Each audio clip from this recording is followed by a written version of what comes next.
Why is it important to have a bone marrow biopsy before myeloma treatment is started?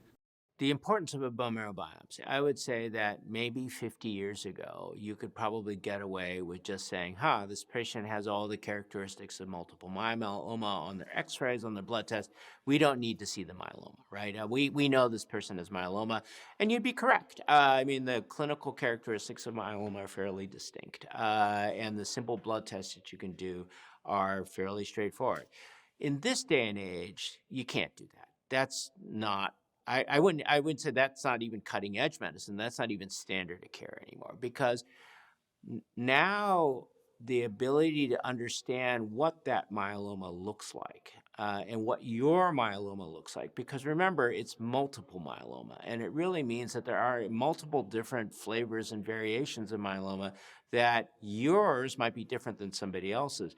So understanding with these new technologies like genetic sequencing, fish, flow cytometry, understanding why those myeloma cells are different and allows us to customize a person's treatment.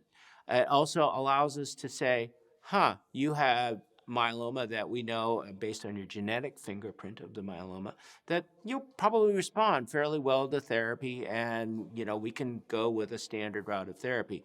Or your myeloma has a genetic fingerprint that looks really, really difficult to treat, and we will have to lean on you harder in order to get a good outcome. So the bone marrow biopsy provides the myeloma cells to actually allow us to fingerprint an individual's myeloma and then make recommendations as to how are you going to do, what's the right treatment therapy. And then, as we talked about earlier, there's additional genetic information that we don't know what to do with now, but 5 years from now, that may be incredibly important because a new drug has been developed. There are targeted therapies that are developed in other cancers, like lung cancer, that all of a sudden might be relevant for myeloma. And if we didn't know that about your myeloma, we couldn't say, hey, your myeloma has this fingerprint, and now there's a new drug out there that cures this myeloma.